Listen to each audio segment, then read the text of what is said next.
हम देखते हैं कि महत्वपूर्ण विशेषताओं में यहाँ पर सबसे पहले भौतिक विशेषता को देखते हैं। यहाँ पर पक्की ईंट से जो निर्मित थी पक्की ईंट, इस ईंट का जो अनुपात था 4:2:1 के अनुपात में ईंट थी।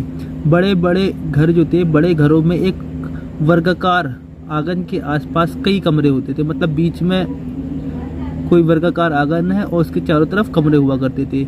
घर में कुएं, नहाने के लिए चबूतरे एवं मोहनजोदड़ो एक सार्वजनिक स्थल था। मोहनजोदड़ो का जो स्नानगार था वो एक सार्वजनिक स्थल था। यहाँ पर नगर नियोजन में ये देखा जा सकता है आपको, क्योंकि नगर जो थे वो नियोजित होते थे, जैसे कि मैंने आप सबको यहाँ पर बताया कि किस तरह से होते थे। सामान्यतः शहर जो थे वो 2 भागों में बटे हुए थे, एक गढ़ी और एक निचला। ऐसी यहाँ पर संभावना देखी जाती है जैसे यहाँ पर नगर पालिका होगी। इसका अपवाद भी है। यहाँ पर मैंने कहा कि गढ़ी और निचला 2 भागों में बटे हुए थे, लेकिन अपवाद भी है। धोलावीरा 3 भागों में बटा है। लोथल सुरकोटदा सिर्फ एक ही भाग में है और बिना दुर्गीकरण वाला जो स्थल है वो चन्होदड़ो है। यहाँ पर पक्की ईंटों का प्रयोग मकान बनाने में किया जाता था। यहाँ पर जो पक्की ईंट का प्रयोग होता था वो मकान बनाने में किया जाता था, लेकिन इसका एक अपवाद भी है, क्योंकि कालीबंगा और रंगपुर में कच्ची ईंटों का प्रयोग किया गया है।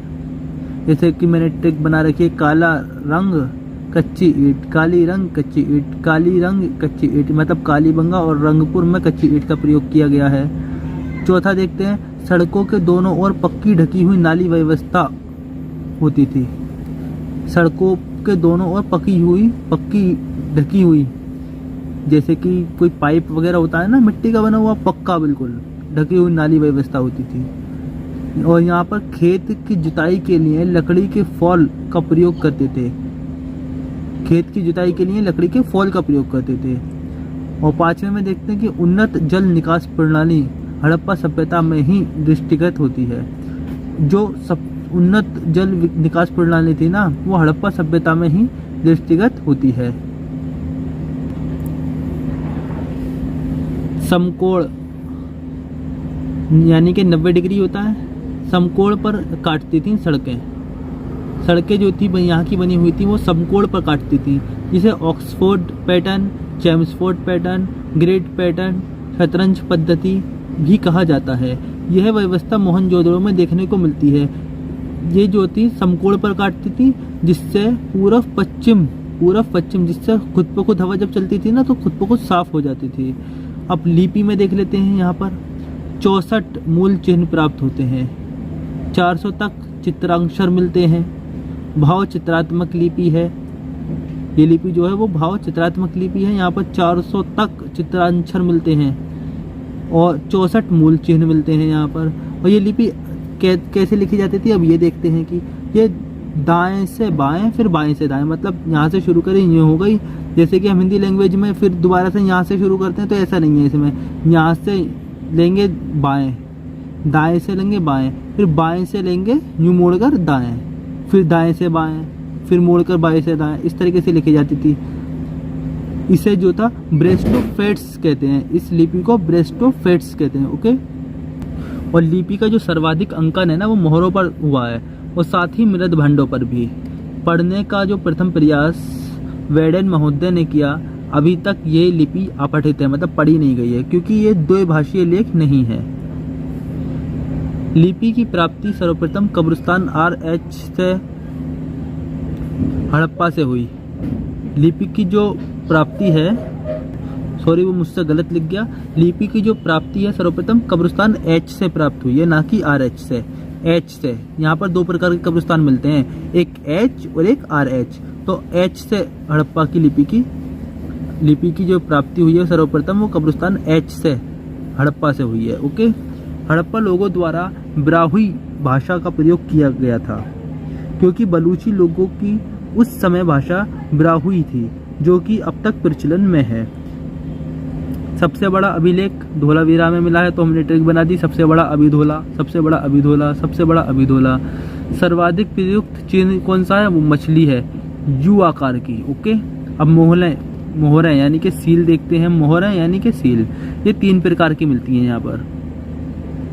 मोहरें यहाँ पर 3 प्रकार की मिलती हैं, वर्गाकार मिलती हैं, आयताकार मिलती हैं और गोलाकार मिलती हैं। सर्वाधिक मोहरें जो हैं वो वर्गाकार मिलती हैं। अब हम देखेंगे कि मोहनजोदड़ो से मिलती हैं वर्गाकार, सर्वाधिक मोहनजोदड़ो से मिलती हैं वर्गाकार। तो मोहन वर्गा, मोहन वर्गा, मोहन वर्गा, और वर्गाकार जो मोहर होती है इस टाइप से होती है। ओके, और आयताकार मोहर जो है वो हड़प्पा से मिल रही है सबसे ज़्यादा। तो आयत अप्पा, आयत अप्पा, आयत अप्पा, यानी कि आयताकार और हड़प्पा। ओके, और इसमें क्या है, एक आयत बना होता है और उसमें चित्र होता है। कभी कभी चित्र के साथ लिपि भी मिलती है। यहाँ पर लेख युक्त आयताकार मोहरें हड़प्पा से मिली हैं। और अब आता है गोलाकार या बेलनाकार। देखो, गोलाकार ये हो गया, बेलनाकार ये हो गया। कहीं कहीं पर शौचालय और वॉश बेसिन जैसी संरचना भी मिलती है। अब देखते हैं कि मोहरें बनाने में किस चीज़ का यूज़ किया जाता था। खड़िया मिट्टी, सेल खरी, कार्नेलियन से मोहरों का निर्माण किया जाता था। और ताम्र व चांदी की मोहरें भी यहाँ पर प्राप्त हुई हैं। इसके अपवाद क्या है? अपवाद यह है कि सोने की मोहर बनावली से प्राप्त हुई है। हमने ट्रिक बना दी, बना सोना, बना सोना, बना सोना। सोने की मोहर बनावली से प्राप्त हुई है। और यहाँ ताम्र में देसलपुर और लोथल से ताम्र वाली मोहर भी प्राप्त हुई है। तो ताम्र मोहर देसल लोथल, ताम्र मोहर देसल लोथल। यहाँ पर एक शिंगी वृषभ, मतलब जिसकी एक सींग है, वृषभ यानी कि एक बेल है जिसका बस एक सींग है, ऐसा चित्रण जो है सर्वाधिक किया गया है यहाँ पर। अब हमने मोहरों के बारे में देख लिया। अब देखते हैं मृदभंड। तो ये चौक से निर्मित होते थे, लाल रंग के होते थे, काले रंग से चित्रकारी होती थी। मतलब पूरा लाल रंग का बना हुआ है, उस पर चित्रकारी जो होती थी वो ब्लैक कलर से होती थी। विशेष बर्तन टोटीदार जार, एक जार जैसे कि ये बना हुआ है जिसमें टोटी लगी होती थी। सभी आवश्यक बर्तन बनाए जाते थे। मनुष्य चित्रण कम परंतु पशु चित्रण ज़्यादा होता था। बर्तनों पर जो मनुष्य चित्र बनते थे उसमें मनुष्य के चित्र कम, पशुओं के ज़्यादा बनते थे। अब यहाँ पर हम कला को देखते हैं। कला में नृत्य कला, चित्रकला और मूर्ति कला। मूर्ति कला में शिल्पकला के अंदर आ जाती है मूर्ति कला। ओके, तो नृत्य कला में यहाँ पर कांसे की नृत्यांगा करती हुई मूर्ति मिली है, यहाँ से मोहनजोदड़ो से, मतलब नृत्यांगा मतलब डांस करती हुई। और चित्रकला हमें जो है मोहरों पर मिलती है। अब हम अंदर डिटेल में देखते हैं। ओके, तो यहाँ पर मोहनजोदड़ो से यहाँ से कांसे की एक नृत्यांगा करती हुई मूर्ति मिली है जो कि सिक्त विधि से बनी है। और पछाड़ की यानी कि पत्थर की एक पुजारी की मूर्ति मिली है। मोहनजोदड़ो से पुजारी का सिर युक्त मतलब कि बिना सिर के धड़ की मूर्ति मिली है जिसकी दाढ़ी है और मूछें नहीं है। पुजारी ने शाल ओढ़ी हुई है, इस शाल पर पत्तियों की छींटें बनी हुई हैं। अब हड़प्पा से देखते हैं। हड़प्पा में ताम्र की इक्का गाड़ी मिली है, मतलब तांबे की एक इक्का गाड़ी मिली है। और पछाड़ मूर्तियाँ यानी कि पत्थर की मूर्तियाँ मिली हैं। सबसे बड़ी ताम्र मूर्ति मतलब सबसे बड़ी तांबे की मूर्ति देमाबाद से मिली है।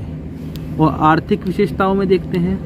पशुपालन, यहाँ लगभग सभी पशु पाले जाते थे, जैसे ऊँट कालीबंगा से मिला है, काला ऊँट कह सकते हैं हम याद करने को। ऊँट, गधे, कुत्ते और मुर्गे।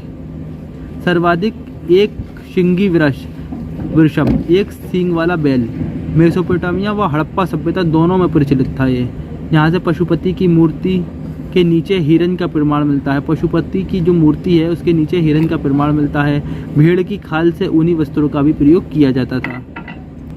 और सबसे कम जो मिला है वो घोड़ा मिला है। घोड़े से पूर्णतः परिचित नहीं थे, लेकिन ये पालतू पशु नहीं था। सबसे कम घोड़े से लोग पूरी तरह से परिचित नहीं थे, ये पालतू पशु नहीं था। क्योंकि यहाँ पर सुरकोटदा से घोड़े के अस्थि पंजर मिले हैं, राना गुडाई से घोड़े का जबड़ा मिला है। तो हमने ट्रिक क्या बनाई, सुरकोट, अस्थि पंजर, राना जबड़ा।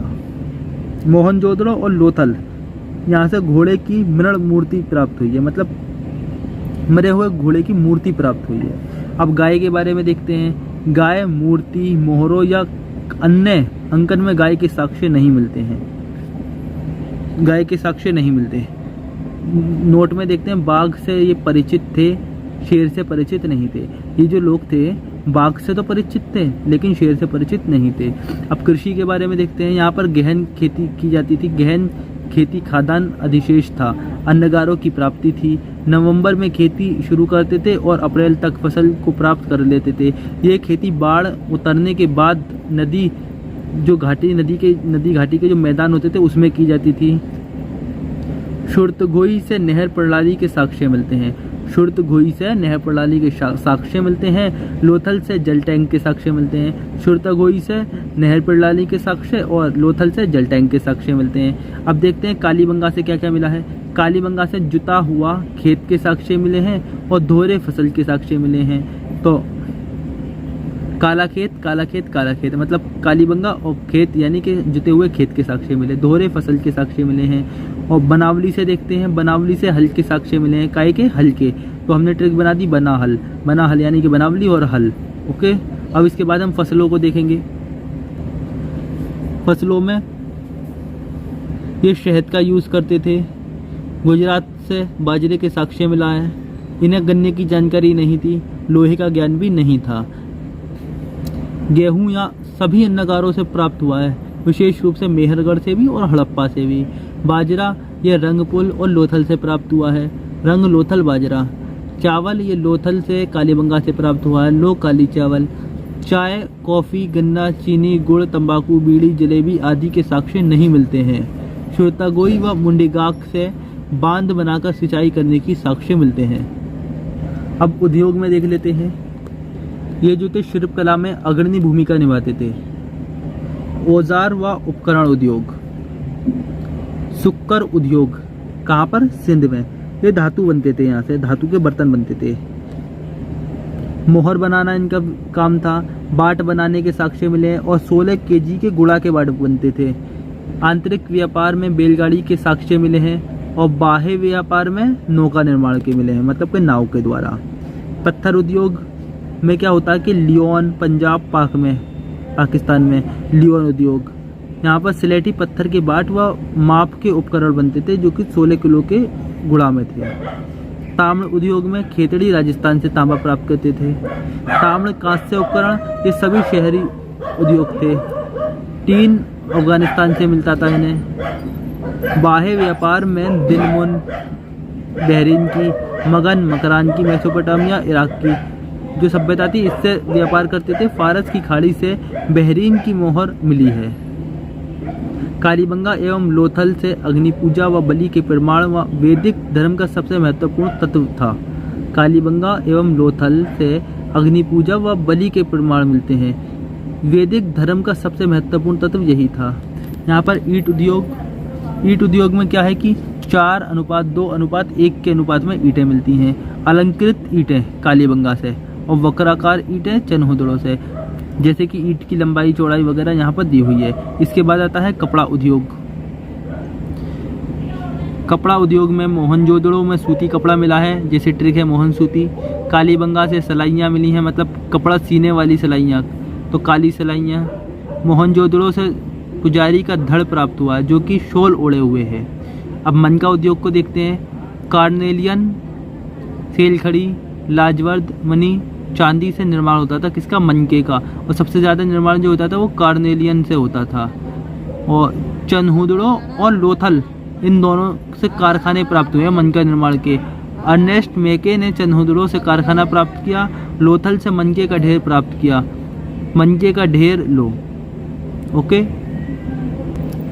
व्यापार में एक समान तोल के बाट प्राप्त हुए हैं। 1, 2, 4, 8, 16, 32, 64, 48, 64 16 के अनुपात में प्राप्त होते हैं। 16 को इकाई माना गया था। मोहनजोदड़ो से तराजू के पल्ले प्राप्त हुए हैं। पत्थर के बाट मिले हैं। नाप की इकाई 37.6 सेमी थी। हाथी के दांत का पैमाना लोथल से प्राप्त किया गया है। अब व्यापार में देख लेते हैं आंतरिक व्यापार और बाहरी व्यापार। आंतरिक व्यापार में सोना दक्षिण भारत से, चांदी राजस्थान अफगानिस्तान से, ताम्र खेतड़ी राजस्थान से, लाजवर्दवनी बक्सा क्षेत्र से अफगानिस्तान के, टीन राजस्थान से, नीलम महाराष्ट्र से, फिरोजा मध्य एशिया से। फिरोजा जो होता था ये हरा रत्न होता था। अनाज की सर्वाधिक आंतरिक व्यापार होता था। अब देखते हैं कि बाहरी व्यापार में क्या था? मेसोपोटामिया के साथ आकर वंश के राजा सारगोन का 2350 ईसा पूर्व का लेख प्राप्त हुआ, जिसमें दिलमुन मगान मेलुआ के जहाज़ों के लंगर डालने की बात कही है। मेलुआ पूर्व उगते सूर्य का देश, हड़प्पा सभ्यता को मेलुआ कहा जाता था। मेसोपोटामिया की राजधानी उर जो थी, उर की शाही कब्रों से हड़प्पाई श्रृंगारदान मिला है जो कि ताम्र निर्मित है। यहाँ यह सेलखरी से प्राप्त ताम्र मतलब सेलखिरी से बना हुआ है एवं सुसा, निष्पुर, किश और से हड़प्पा की मोहरें प्राप्त हुई हैं। मोहनजोदड़ो एवं अन्य स्थलों से मेसोपोटामिया की मोहरें मिली हैं, प्राप्त हुई हैं, जिन्हें गिलगमेश मोहर कहा है। जो मेसोपोटामिया की जो मोहरें थी ना, उन्हें गिलगमेश मोद्धा मोहर कहा जाता था, जैसे कि ये लिखा हुआ भी है। ओके, हम देखते हैं कि लोथल का बंदरगाह, सुतकांगडोर और सुतकाकोहो ये अंतर्राष्ट्रीय समुद्री व्यापार के अन्य बंदरगाह थे। सिंधु लोगों द्वारा कपास, जो कि हिंडन कहलाता था, इसका नाम, कपास का निर्माण किया जाता था, अतः कपास हड़प्पा सभ्यता की देन ही कही जाती है। हड़प्पा सभ्यता की देन कहा जाता है कपास को। अब हम अन्य महत्वपूर्ण तथ्यों को देखते हैं।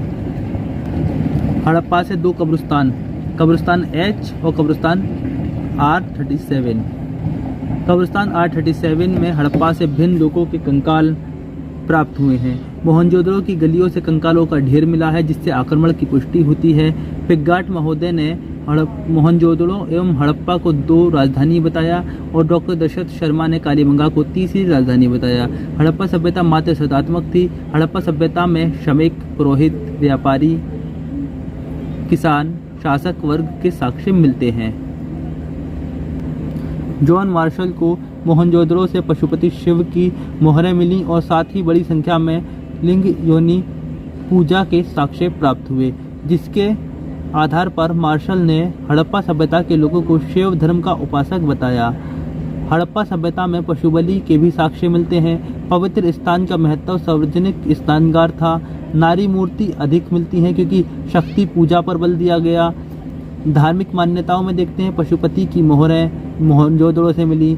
आदि शिव की पूजा होती थी, जो शैव धर्म अपनाते थे। मंदिर का साक्ष्य नहीं मिलता है। कहीं कहीं पर सर्प पूजा यानी कि सांप की पूजा के भी साक्ष्य मिलते हैं। धार्मिक मान्यताएं एवं प्रथाएं, ऊबड़ वाले सांड का साक्ष्य मिलता है। स्वास्तिक चिन्ह की उत्पत्ति का पता लगाया जा सकता है। मोहनजोदड़ो की तांबे की तावीज़ शैतानी प्रथा की मौजूदगी का संकेत देती है। दफनाने की प्रथा, कब्र में सामान रखना पुनर्जन्म में विश्वास को दर्शाता है। अग्निवेदियों के साक्ष्य मिलते हैं यानी कि हवन कुंडों के साक्ष्य मिलते हैं। लोथल में पुरुष एवं स्त्री के एक साथ 3 संयुक्त या धोरे शव मिले हैं, जिससे कि सती प्रथा को मान सकते हैं हम। कालीबंगा में भी एक साथ दफनाने के साक्ष्य मिले हैं। ओके, यहाँ पर पवित्र पशु जो था वो एक सींग वाला बैल यानी वृषभ था। पवित्र वृक्ष जो था वो पीपल था और पवित्र पक्षी जो था वो बत्तख थी। पृथ्वी की पूजा उर्वरता की देवी के रूप में किया करते थे ये लोग। अब शवादान को देख लेते हैं। यहाँ पर शवादान 4 प्रकार के हैं। शवादान कितने प्रकार के? 4 प्रकार के। एक तो पूर्ण शवादान, आंशिक शवादान, सांकेतिक शवादान और दाह संस्कार। पूर्ण शवादान में दफनाते थे। आंशिक शवादान में जो है हड्डी और दांत को दफना देते थे, मतलब जो आंशिक हिस्से हुआ करते थे। और सांकेतिक शवादान में वस्तु या अवशेष को दफनाया जाता था। और दाह संस्कार जो है ये मोहनजोदड़ो से मिलता है। दाह संस्कार जो है ये मोहनजोदड़ो से मिलता है। और यहाँ पर मनोरंजन को देखें तो पासे का खेल और शिकार मनोरंजन का एक अच्छा जरिया था। अब देखेंगे कि हड़प्पा सभ्यता का पतन कैसे हुआ। हड़प्पा सभ्यता का पतन के क्या क्या कारण थे? क्योंकि कुछ विद्वानों ने, किसी ने कुछ बताया, किसी ने कुछ बताया, सब विद्वानों ने अलग अलग बताया। जैसे कि गार्डन चाइल्ड व्हीलर ने आर्यों का आक्रमण बताया। जॉन मार्शल ने, अर्नेस्ट मैके ने, श्री रंगनाथ राव ने बाढ़ का बताया। स्टाइन और घोष ने जलवायु परिवर्तन बताया। Fair service, Rafiq Mughal, B K Thopar ने परिस्थितिकी का परिवर्तन बताया। दयाराम साहनी, इरेक्स डेल्स ने भूकंप यानी कि भूकंप को बताया। तो हमने क्या करा कि इसकी ट्रिकें बना दी सीधे सीधे। कौन याद करेगा वरना इतना। चाइल्ड व्हीलर का आक्रमण, चाइल्ड और व्हीलर ने आक्रमण बताया। मार्शल मैके और रंगनाथ राव इन्होंने बाढ़ बताई। स्टाइन घोष जलवायु, स्टाइन ने और घोष ने जलवायु परिवर्तन बताया। सर्विस रफीक थापर परिस्थितिकी, यानी कि फेयर सर्विस, रफीक मुगल और थापर ने क्या बताई? परिस्थिति की परिवर्तन बताया। दयाराम साहनी और डेल्स इन्होंने क्या बताया? भूकंप। अलग अलग स्थलों के पतन के कारण अलग अलग रहे। बड़े नगरों का पतन हुआ और छोटे छोटे जो स्थल थे वो आबाद रहे। अब सामाजिक संगठन को देखते हैं। सामाजिक संगठन में किसान थे, पुरोहित थे, शासक वर्ग थे, श्रम विभाजन था। बाल एवं आभूषण में देखते हैं, पुरुष महिलाएं दोनों प्रयोग करते थे आभूषण वगैरह का। शाल धोती का भी यूज़ किया जाता था, ऊनी कपड़े, लिपस्टिक, कंगन, चूड़ी वगैरह का सबका यूज़ किया जाता था। इस तरह हमारी सिंधु घाटी सभ्यता खत्म होती है। इसके बाद चलेगी वैदिक सभ्यता, जो अगली क्लास में होगी। ओके।